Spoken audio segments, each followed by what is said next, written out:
అందరికీ మరణాత. ఈరోజు దేవుడు మనకు అనుగ్రహిస్తున్న శ్రేష్టమైన వాగ్దానము, మీ దేవుడైన యెహోవాను నమ్ముకొనుడి, అప్పుడు మీరు స్థిరపరచబడుదురు. 2వ దినవృత్తాంతములు 20వ అధ్యాయము 20వ వచనం. Have faith in the Lord your God and you will be upheld.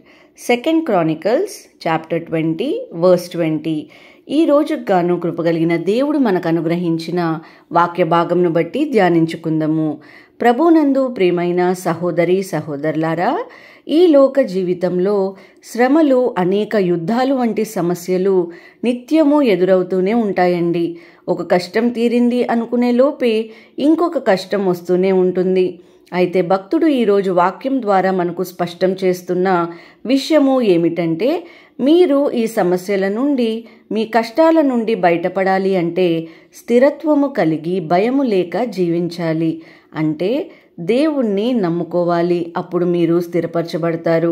మీ జీవితంలో స్థిరత్వం కలిగి నెమ్మదిగా జీవించగలుగుతారు అని సెలవిస్తున్నారు. మీరు అనుకోవచ్చు, దేవుని నమ్ముకుని ఉన్నాం కాబట్టే కదా సిస్టర్ ఈరోజు ఈ మాటలు వింటున్నాము, లేదంటే మేమెందుకు వింటాము అని. ఇక్కడ నమ్ముకోవడం అంటే దేవుడు ఉన్నాడు అని నమ్మడం కాదండి. పౌలు భక్తుడు అంటున్నాడు, దేవుడు ఉన్నాడు అని దయ్యములు కూడా నమ్ముతున్నవి. కానీ నమ్ముకోవడం అంటే ఆయనపై విశ్వాసము ఉంచడం, ఆయన నాకు సహాయం చేస్తాడు అని హృదయంలో నిశ్చయించుకోవడం. మరి ఈ రోజున నీవు అటువంటి నిశ్చయిత కలిగి ఉన్నావా? ఈరోజు లేఖన భాగం ఒకసారి పరిశీలించి చూస్తే ఈ యొక్క మాటలు రాజైన యెహోషువపాతు తన జనులైన ప్రజలైన వారికి చెప్తున్నట్లుగా మనము చూడవచ్చు. ఎందుకు ఈ మాటలు చెప్పాడు అంటే, అనుకోకుండా వారి రాజ్యంపై శత్రువులు దండు వచ్చింది. అది కూడా మహా గొప్ప దండు. ఆ దండును ఎదిరించే బలము కానీ, సైన్యము కానీ, ఇంకా ముఖ్యంగా సమయము ఏమాత్రము లేదు. నిస్సహాయులుగా రాజు మరియు ప్రజలు అందరూ ఉండిపోయారండి. అలా దుఃఖములోనే, బాధలోనే ఉండిపోతే వారి పరిస్థితి ఎలా ఉండేదో. కానీ యెహోషువపాతు ధైర్యము తెచ్చుకొని దేవుని సహాయం కోసం ప్రార్థించడం మొదలుపెట్టాడు. అతని ప్రార్థనలో ముఖ్యమైన భాగము ఏది అని మనం ఆలోచన చేస్తే ఈ విధంగా వ్రాయబడి ఉన్నది. మా దేవా, నీవు వారికి తీర్పు తీర్చవా? మా మీదికి వచ్చు ఈ గొప్ప సైన్యముతో యుద్ధము చేయుటకు మాకు శక్తి చాలదు, ఏమీ చేయుటకు మాకు తోచదు, నీవే మాకు దిక్కు అని ప్రార్థన చేశాను. ఇలా ప్రార్థించిన వెంటనే దేవుడు యెహోషువపాతుకు సమాధానం ఇచ్చాడండి. గెహాజియేలు అని లేవీయుడు ద్వారా దేవుడు జవాబిలా చెప్పుచున్నాడు, యూదావారులారా, యెరూషలేము కాపురస్తులారా, యెహోషువపాతు రాజు, మీరందరూ ఆలకించుడి. యెహోవా సెలవిచ్చినది ఏమనగా, గొప్ప సైన్యమునకు మీరు భయపడకుడి, ఈ యుద్ధము మీరు కాదు, దేవుడే జరిగించును అని ఎంత గొప్ప సమాధానము, జవాబు దేవుడు వారికి ఇచ్చాడు కదండి. కృంగిపోయి ఉన్న వారికి, ఇక మమ్మల్ని, మా కుటుంబాన్ని శత్రువులను చంపివేస్తారు, మాకు ఇక భవిష్యత్తు లేదు, ఈ రోజుతో మా జీవితం అయిపోయింది అనుకుంటున్నారేమో. ఇక మీకు ఏమీ కాదు, మీ తరపున నేను యుద్ధము చేస్తానని దేవుడు సెలవివ్వడము ఒక మంచి వార్త కదా. ఈ రోజున ఈ మాటలు వింటున్న ప్రియమైన సహోదరి సహోదరుడా, నీవు కూడా ఈరోజు నిస్సహాయ పరిస్థితుల్లో, బాధల్లో, కృంగిదలలో ఇశ్రాయేలీయులు, యూదా ప్రజలు వలె ఉండి ఉండవచ్చు. మీ జీవితంలో ఎటువంటి ఆశ లేని స్థితి నీది కావచ్చు. నీవు కట్టలేనంత, నీవు తీర్చలేనంత అప్పు నీవు కలిగి ఉండొచ్చు. నీవు మార్చలేని స్థితిలోకి మీ బిడ్డలు వెళ్ళిపోయి ఉండొచ్చు. నీవు బాగు చేసుకోలేని అనారోగ్యముతో ఈరోజు నీవు బాధపడుతుండొచ్చు.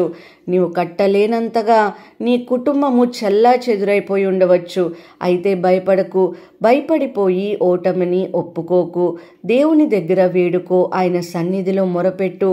నా వల్ల కాదు ప్రభువా, ఈ పని జరగదయ్యా, నా మాటలు నా బిడ్డలు వినటం లేదు తండ్రి, నాకు సహాయం ఎవ్వరూ చేయడం లేదు, నేనేమి చేయలేని నిస్సహాయమైన స్థితిలో ఉన్నాను ప్రభువా, నీవే నాకు దిక్కు అని మొరపెట్టు.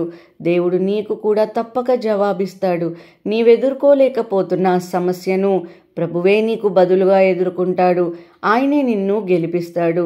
అయితే దేవుని దగ్గర నుండి సమాధానం వచ్చిన తరువాత యూదా వారు, ఇశ్రాయేలీలు వారు అక్కడే ఉండిపోలేదండి. వారు యుద్ధానికి సిద్ధమయ్యారు. అప్పుడు యెహోషువపాతు చెప్తున్నాడు, మీరు సమస్యల వైపు చూడొద్దు, శత్రువుల వైపు చూడొద్దు, నా మీద అస్సలు ఆధారపడద్దు. మీరు నమ్ముకోవాల్సింది దేవుని మాత్రమే.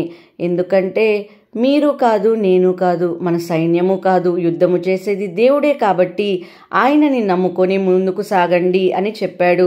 వారు ఆ యుద్ధము గెలిచారు. ప్రియ సహోదరి సహోదరుడా, నీవు కూడా ఖచ్చితంగా నీ యుద్ధంలో గెలుస్తావు.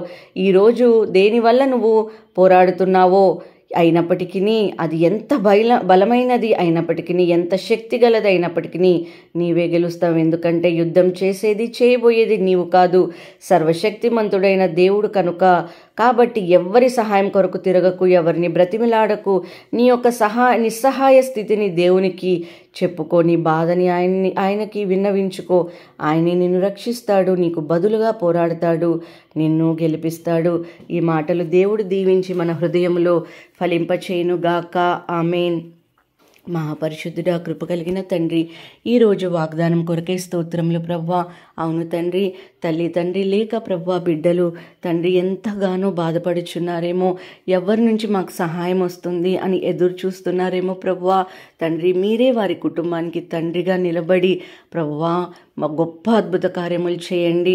అవును తండ్రి, నిస్సహాయ స్థితిలో ఉన్న వారికి మీరు ఆదరించే దేవుడుగా కనపడుచున్నారు. మీరు త్రోసివేసే దేవుడవు కాదు గనుక ప్రభువా, ఇక్కడ ఈ వాక్యము ద్వారా మాకు బలపరిచినందుకు స్తోత్రములు చెల్లించుకుంటూ యేసు నామములో అడిగి వేడుకొంచున్నాము పరమ తండ్రి. ఆమేన్.